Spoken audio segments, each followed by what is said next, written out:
জনসভা আছে, এই জনসভা মানে এটা হচ্ছে প্রতিবাদ সভা ওয়াকফ সংশোধনী আইনের বিরুদ্ধে আজকের আমাদের এই প্রতিবাদ সভা।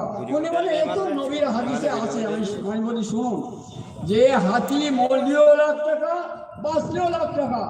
আপনি ওই বলে দোহাই দিয়ে চুপ করে ঘটকে মেরে পড়ে থাকবেন আর আনন্দ ফুর্তি করবেন আর সঙ্গিনীকে নিয়ে, এটা ঠিক নয়। আপনি চলুন, আপনার দায়িত্ব সংগ্রাম করার, যুদ্ধ করার, জিহাদ করার, আন্দোলনে সামিল হয়ে কাজ করুন।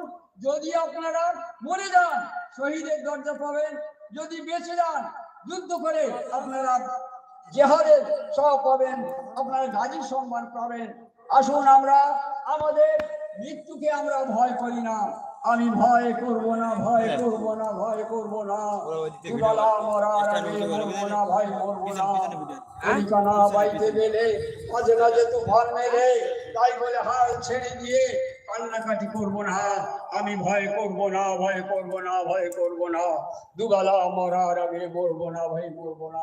মরতেই হবে একদিন, ভালো কাজ করে মরুন, ভালো কাজ করে মরুন। আসুন আমাদের জীবন মরণ আমরা সব সমর্থ করতে চাই। আমরা মুসলমান জান দেবে, মান দেবে, মান দেবে, সম্পদ দেবে, সব দেবে, কিন্তু ইমান দেবে না। ইমানকে নিয়ে তারা দুনিয়া থেকে বিদায় নিতে চায়। আসুন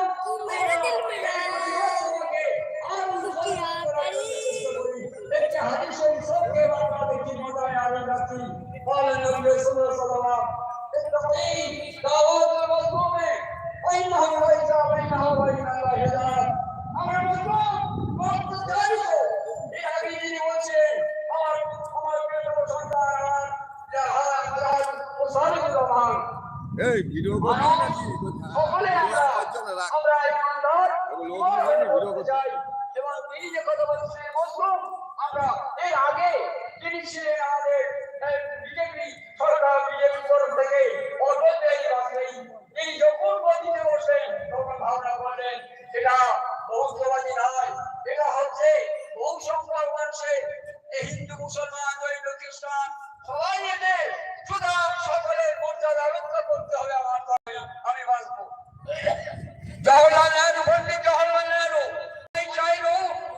তিনি বলেছিলেন মুসলমানদের সঙ্গে একটা সম্পর্ক গড়ে করতে গিয়ে তিনি বলেছিলেন দেখেন ঈদের দিনে আমি আনন্দ পেতাম, হাফিজ শ্রেণী অর্থাৎ সেমাই খেতে আমি যেতাম, মুসলিম সমাজে মুসলিমদের কাছে আমার খুব ভালো লাগতো। তাহলে একটারে রাখার জন্য তাদের যে একটা প্রক্রিয়া ছিল সেগুলো তারা করেছে।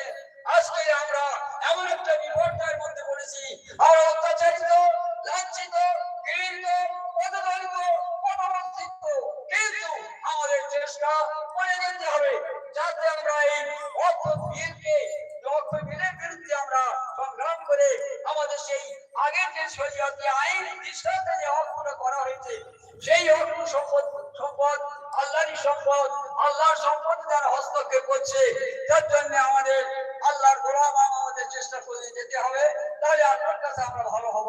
সেই জন্য আমি অনুরোধ করি আপনার এই প্রতিবাদ সভায় মিছিলে যেমন ভাবে এসছে এমনই ভাবে যেখানে মিছিল হবে আপনারা জোরদার করে মিছিলকে আরো জোরদার করে আমরা চেষ্টা করুন। আপনারা আমরা সবাই চেষ্টা করবো যাতে আমরা আমাদের সেই আল্লাহর জিনিস যেটা আল্লাহর রাস্তায় আমরা অর্থ করে দিয়েছি সেটা রক্তে আওলাদ নয়, এটাকে বাঁচাবার দায়িত্ব আমাদের সকলের নৈতিক দায়িত্ব।